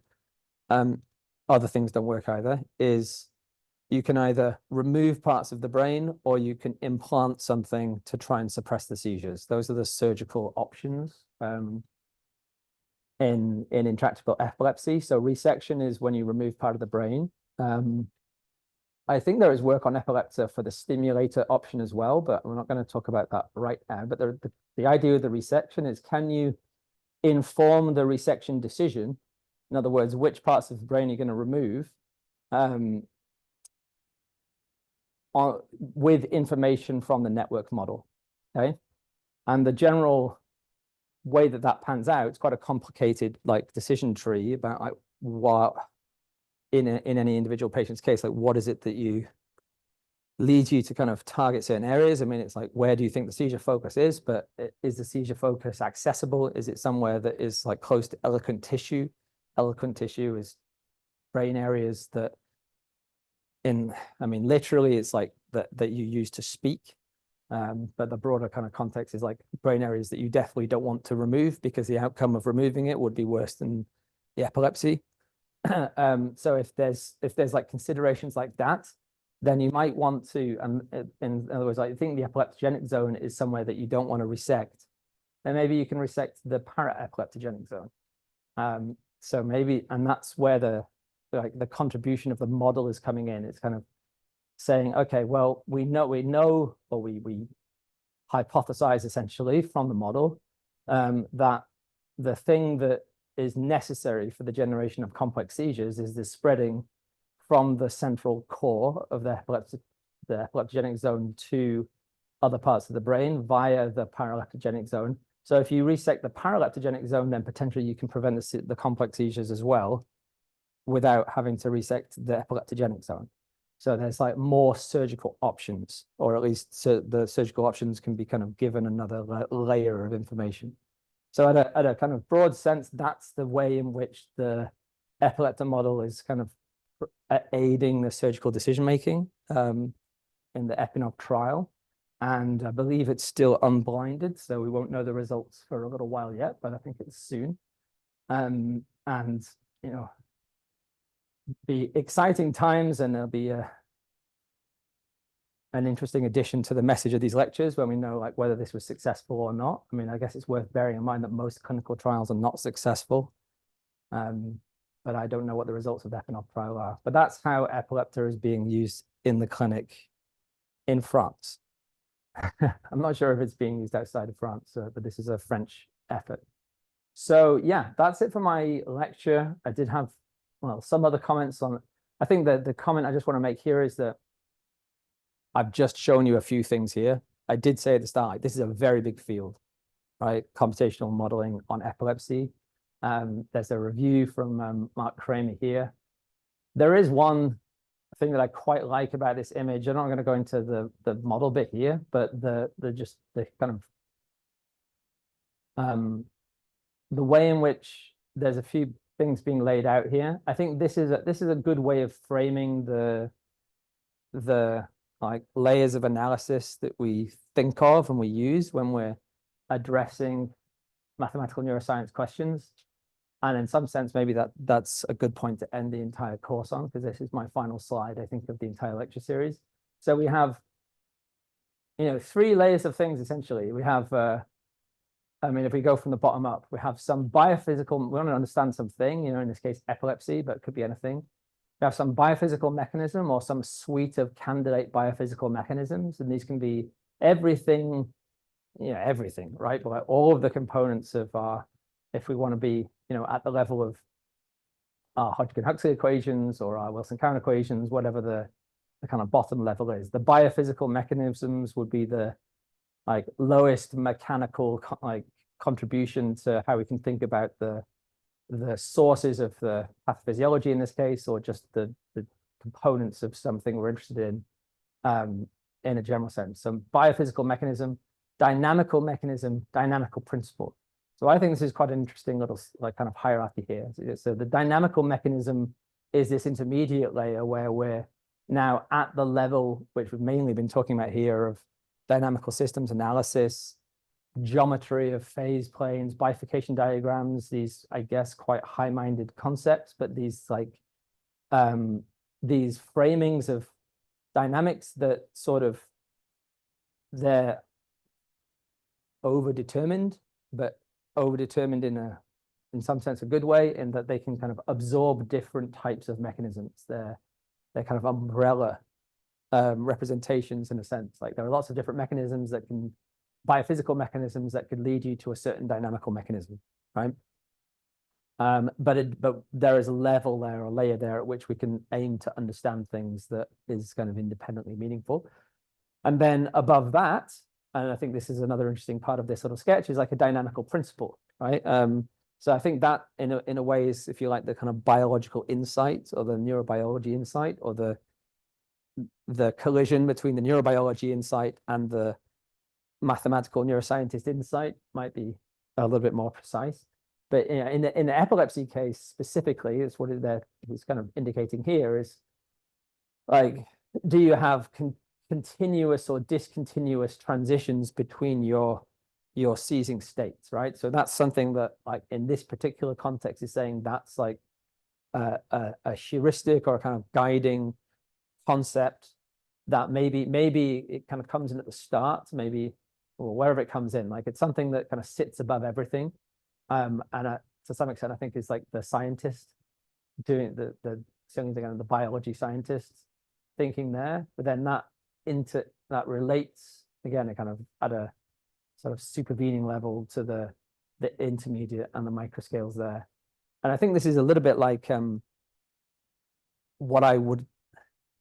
is kind of like a dynamical version of the Ma concept. If I don't have the image, so you have to draw your mind back. I had like Ma's levels for computational analysis.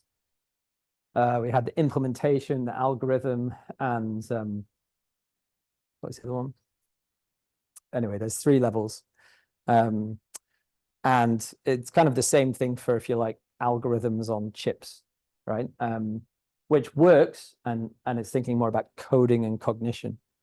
So this is kind of like dynamical like equivalent, I think, of like Ma's levels. That's quite a nice sketch for the philosophy of what we're doing in mathematical neuroscience. And I'll leave that there and take questions. And then we're at the end of our lecture. Okay, any questions?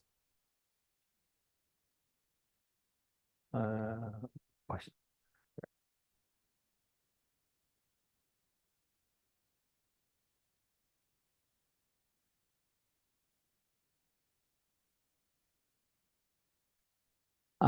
Nothing's burning. I can make a few. Well, I had one kind of comment that's not about the lecture, but it's about, so this concludes the lecture series. It's been a ride for both of us, right? Hopefully for you guys as well. But I am going to do one more little tiny one at the beginning of next week, what I'm going to do is try and like pull the main things that we've seen. I'll keep it short and make sure we don't kind of get stuck on it. But I want to just pull like the kind of highlights reel. And I think that would be the best way of wrapping up what we've covered over the last 9 lectures. So there'll be like a mini, highlights reel at the beginning of next week, but nothing too, too technical. Okay, so no burning questions then. Very happy to move into the break. We are at 3:46 right now, so we're kind of good for time. So I think we're going to give a generous break and like come back at 4, come back at a round point, and then we've got another great tutorial from Parza that he'll be leading, and that'll round us out to 5 o'clock. Right, so see you back at 4. All right, it's 4:03. I think we can get started. And welcome to the final tutorial of the course. It's going to be, well, about epilepsy, models of epilepsy, specifically the Lefebvre model. We went through a bunch of different models in the, or at least 2 models in more depth during the lecture, but this is only going to be focused on the Lefebvre, the 5-dimensional model. So we're gonna start off by just an intro on epilepsy itself. Then we're gonna go into describing what the model is, and then we're gonna extend that to a whole brain structure, and then a little bit of applications of how we can actually use this model. So let's start by this. This is empirical recordings. I think it's mouse hippocampus, if I'm not mistaken. But essentially what you can see here is seizure-like events, repetitive patterns of activity that are characterized by high frequency bursts, followed by slowing high frequency bursts with small amplitudes, which gradually turn into lower frequency but higher amplitude activity. And then you have this kind of DC shift and then back to baseline. So this is essentially the pattern of neural activity that we want our model to be replicating. And so in order to do that, we're using the Lefebvre model, which, as John mentioned, is a phenomenological model, which tries to capture the observed dynamical behavior that we're seeing in the empirical data. So a description of the system, it's a 5-dimensional system composed of, you can think of it as 3 subpopulation, one a fast subpopulation, one slower one, neural activity, and then the Z variable, which is the permittivity variable, which is very slow, and essentially it would influence the excitability of these specifically the fast population. So these are the main ordinary differential equations and the different functions within them. So you can see like how they're coupled to each other. X1, the change in X1 is determined by both X1 and X2. Same for X2 and also the Z variable, so which is influenced by X1. And interestingly, I'll come back to this, but interestingly, there's also critically, there is the X0 excitability parameter, which can kind of let you infer if this model that you're seeing will give you a seizing-like activity or not. So if it's below a critical threshold, it would if the value is less, it means it's more stable, so you kind of have more stable patterns of activity. But if it's more excitable, or if it's closer to 0, then you have more excitability and more probability of seizing pattern. But we'll get to that again. So let's over here we're implementing the equations and simulating it numerically. And let's over here visualize how it looks. So here we're plotting the different subpopulations separately. So this is the fast population. This is the slower one, and this is the super slow permutivity variable. And for the EEG, we're actually using a combination of the fast and the slow population activity. So this is our simulated data, and if you compare it with the empirical recording that we had earlier, you can see the same pattern of activity of neural activity in the beginning, followed by this sort of pattern, and then this sort of shift, and then the seize-like event happening. So it's just captured in our model as well. So pattern-wise, it's actually doing a pretty good job of replicating the empirical results. And so the question here is, well, how is it actually working?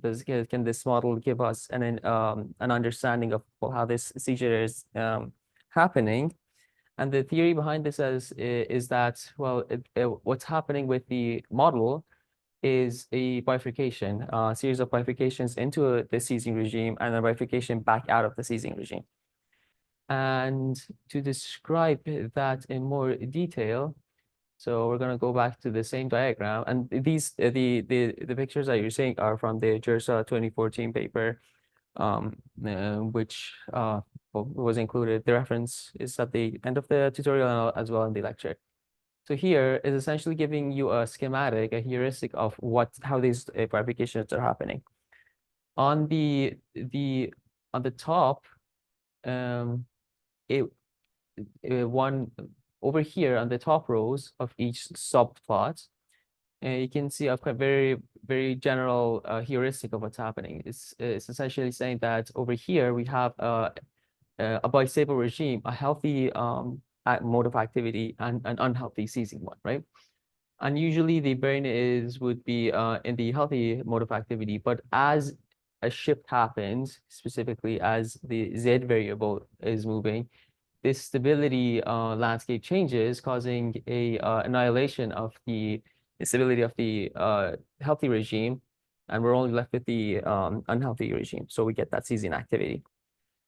And conversely, when the seizure ends, we fall back into the healthy activity pattern of activity again, which is essentially the same. So this sort of unhealthy regime gets annihilated. There's bifurcation happening, it's get annihilated, and you fall back into the healthy regime. And this keeps happening over and over again. The second rows B, are more of a again, it's a heuristic, but it gives you more of a phase portrait representation of what's happening. So here you can see that there's two stable domains. One is a node and one is a limit cycle. Over here that would be representing the healthy regime, and this would be the unhealthy seizing regime, which happens over and over again, right? And as you can see, there's a shift in the phase plane, which causes the annihilation of this regime right here. So this, we have a unstable node over here, and it gets closer and closer to our stable node. When they meet, they annihilate it, and what we're left with is only one mode of activity, one limit cycle. And then this would be a saddle node bifurcation happening over here. And then when the seizing ends, the way that it happens is the reverse of that. So the annihilation happens with the limit cycle. So when the limit cycle is annihilated, then we fall back into the healthy regime. So this one over here was giving you sort of like a stability analysis, showing you the over here, it's the Z variable here. Even though it's a state variable, we can also think of it as a bifurcation parameter that we're looking at the stability of our system at different values of Z. So when the value is low, then we're seeing a bistable regime over here, where there's a limit cycle over here between these two lines, and a stable node over here. And then as where it's super low, then we only have this kind of like well, I guess the axes are flipped. But essentially, we have a limit cycle over here, and when our activity pattern starts progressing, we will be second the limit cycle. This would be correlated to the seizing activity, and at some point when the unstable and the stable nodes meet, or the null planes meet, then they get annihilated, and the system falls back into the stable node. And thus the cycle happens over again through these two different bifurcations that happen. Any questions so far? Any questions about any part of it so far? Cool. All right, so now the same thing we're going to be simulating. Essentially, we're going to look at how we're going to look a more closer look of how this the activity pattern is actually determined by this Z variable, this low permittivity variable. So you can see as when it's really low, this causes a more excitability in the subpopulations, and it's when it passes a critical threshold, then it starts seizing, and then because they're a coupled system, this activity pattern also feeds back to the Z variable, and then it goes back up again, and then you kind of like the cycle repeats over and over again. So over here would be, even though it's a 5-dimensional model, we're looking at three-dimensional, only 3 dimensions. So the x1 and x2, and over here on the z-axis is the z variable. So you can see here, if this, you could see the evolution, you would see sort of a normal activity which is represented over here, oscillations, and then it's at some point it falls into that seizing pattern. And then after a while, it comes back up again. So yes, this and finally coming back to the excitability parameter of saying, even though we have 2 different modes of activity within the system, your system has to have the ability to seize. But it's not the case for all neural populations. Some are just healthy with, even if you simulate it, it wouldn't actually cause a seizure. So but that would determine that would be dependent on is this excitability parameter. So below there's a critical value below which the existence of that seizing regime is not there. So what we can see here, for example, is if the lower it is, the more stable it is. The higher it is, the more excitable the system becomes. So for example, if we put the system change the excitability parameter to very low, you should see that the system is actually becoming stable, so it's not seizing. Is this running? Is this?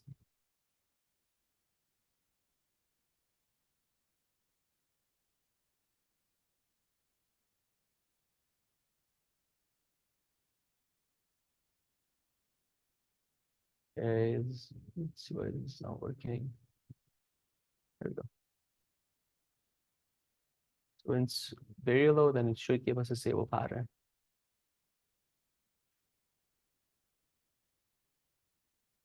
There we go. So you don't see that seizing activity anymore. But when it's high, then you should see that seizure-like events repeating over and over again. And the questions, like two exercises for you is one interesting question would be to see would the frequency of these, the existence of these seizure-like activities increase as a function of the excitability parameter, or if is it strictly a thresholding thing? You pass upon if you would you past which you would just start to have this fixed patterns of activity. So that was essentially just quick demo on the epilepsy model itself, just one which you can think of it as like a local patch of tissue and its ability to seize or not. Now what we want to move on to is a network model of epilepsy. So in the beginning, as it was mentioned in the beginning of lecture, you can have focal seizures or generalized seizure, which spread. So for that, we're actually going to be using the virtual brain. This was the tutorial from this section onward is borrowed from there. So you can check out their website as well as the GitHub repo for more demos and more tutorials. It's kind of it's a very nice package because it allows you to simulate whole brain data in a pretty user-friendly way. They have like a nice GUI as well. That you can like intuitively see the patterns of activity. For example, over here, you're saying that you're seeing, if you remember from the dynamical systems lecture, when you want to look at the stability of a system, you would see where the null points actually intersect. And over here, we're seeing that there's two intersections, one over here on the left side and one over here on the right side. So if I initialize my model over here, then it falls into this stable mode, right? Over here and over here. But if I, for example, initialize over here, then so it kind of like starts this is sort of, yeah, over here. There we go. You have this oscillatory activity pattern. So here you can just, play around with the different representations, which axes you want to plot against which other axis. I mean, obviously this is a two-dimensional face portrait, but if you have a five-dimensional system, and you can also play around with the different parameters and variables. So, okay, for example, I can shift the x0 parameter, which was the excitability variable, to see if I can make this model seizable or not. So again, this is just one node, but what we want to be doing is connect a bunch of these nodes together based on the structural connectivity data of the patient, or just some template structural connectivity data. So this is what we are going to be doing. We're essentially trying to replicate a simulation of a temporal lobe seizure. So the seizure would start in the temporal lobe, and we want to see how it would spread. So to make that possible, we're essentially going to be changing the x0 parameter for this specific seizing nodes that we're interested, which would be, in this case, in the temporal lobe. So these would be the indices of the nodes, and we just change the values of the x0 to make them seizable. And then we get a connectivity matrix And I don't know if I show it, I'm not showing the connectivity matrix, but essentially using this connectivity matrix, we couple them together and these different epileptic models.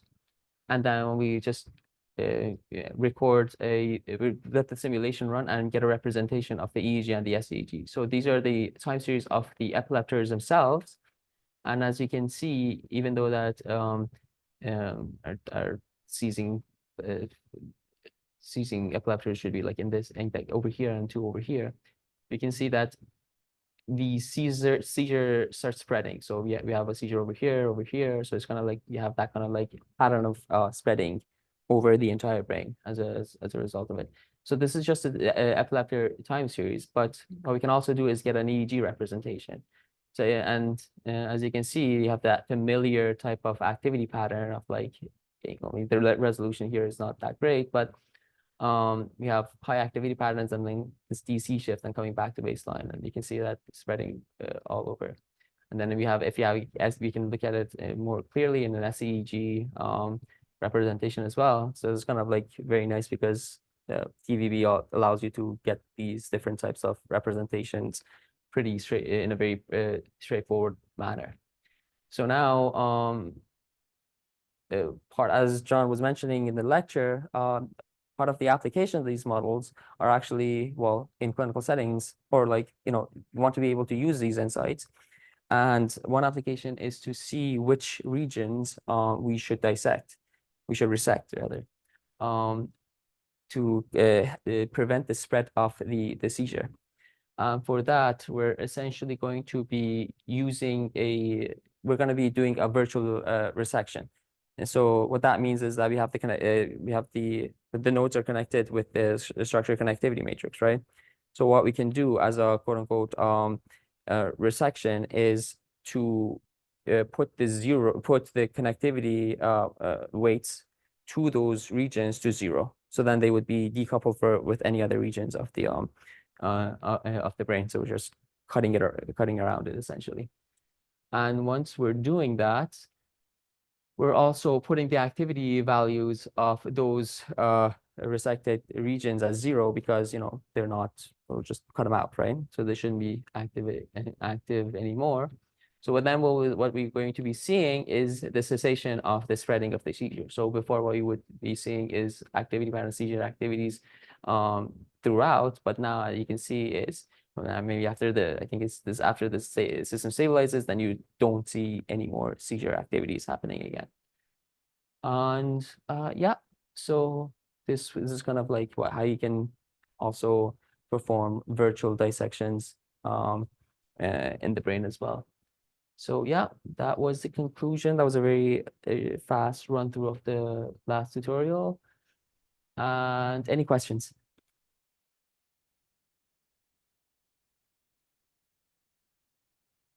In the chat as well. Either it was very clear or very confusing. But yeah, that was the final tutorial. And a quick announcement on the final lecture as well as the presentation of the assignments. So there haven't been any official announcement posted yet, which will soon change. Oh, okay, awesome. Great. Okay, awesome.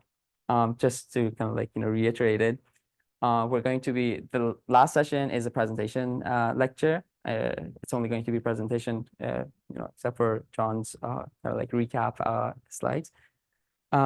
It's going to be 5 to 7 minutes per person, followed by 2 minutes of Q&A. And the subject of the presentation is going to be one or two of the exercises in the tutorial that you guys would have been working on. And essentially, you're going to be presenting it as if you're trying to teach it to your fellow students. So you kind of like give the necessary background, lay out the problem that this question is asking you, and then showing your solution or how you went about it and what your results are. And yeah, it's going to be it's going to count towards 30% of your marks. The other 60% would be from your assignments. And assignments for both assignments, if you haven't sent the assignment one already, the deadline for both the assignments would be the midnight before the final lecture, so Tuesday at 12 midnight. And that's each of the tutorials is going to count for 7.5. So it's going to be tutorial 1.128. So not counting the last tutorial. And yeah, hope you guys had a good course. And Yeah, so, well, firstly, round of applause. thank you very much. Thank you very much. A big one for the whole lab, because he's Oh, thank you. Thank you very much. You as well. the just adding a few comments on the next week conversation that we're just getting into. So the thing I posted just before the lecture was just kind of updates on the assignments, the stuff that we talked about. I don't think that the info on the presentations in it, that message, something like that. But in any case, I mean, we've said this a few times, but this is like an opportunity for people to just ask if they're unclear at all about what we're asking of you for next week. As I said, present as if you're presenting it to your classmates. Like, I think, yes, but I would phrase it more along the lines of just tell us what you've done. Just look, like, follow a journey, like, look at some things you're interested in, but like describe your thought processes and the kind of thing that you just want to decide is the interesting thing you want to show us, and show us it, and kind of keep it simple. I mean, you don't need to keep it simple, but like we don't need anything more than your code, your notes, the images you've generated, and your discussion of those. Okay, so in that sense, keep it simple. Is that like they don't need any more brief than that?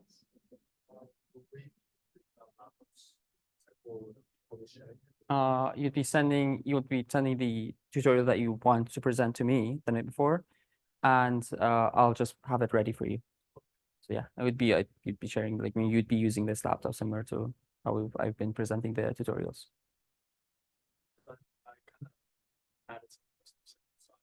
Yeah, exactly. Yeah. So yeah, you probably have some notes because of your answer, so you want to show your stuff. Yeah, so that's a good point actually. So like the form of your presentation should be a notebook, just the same as the form of your assignment answers should be.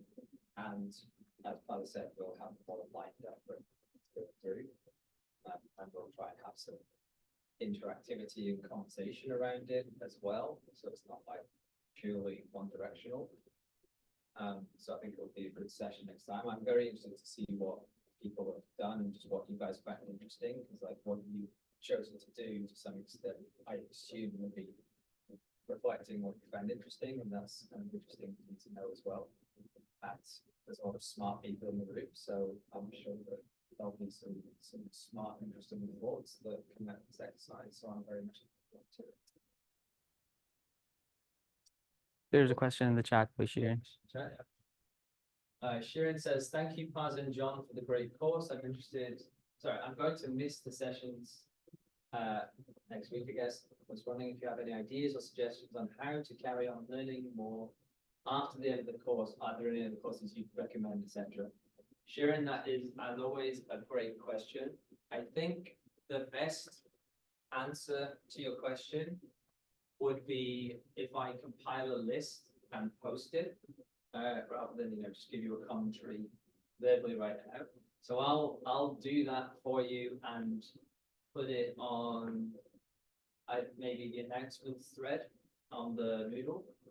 But it's a pretty good point. I think it's the kind of thing that would be a sensible kind of accompanying, little text section for the course. So I'm happy to put that together and flag it for you. So yeah, good idea. But Lindsay says, "I think I may have missed this, but how long should the presentation be?" So look, we're not going to be kind of onerous about this, but like aim for 10 minutes. Oh, it's at 5 to 7 minutes. 5 to 7 minutes. Yeah, When then what? 3 minutes of questioning. 2 minutes of questioning. 2 minutes of Make questioning. sure. Okay, we are going to be onerous about this. Just to make sure it's probably gonna go over, but like, setting the, limit lower so that when we go over, it's not gonna. It's very important that people don't go over time. I mean, excessively. So Yeah. Do aim for the 5 to 7 minutes. Target. Thanks. Good. All right. Well, thanks for your attention today, guys. Have a good week. See you next time. Looking forward to seeing everyone's assignments and then talks next week.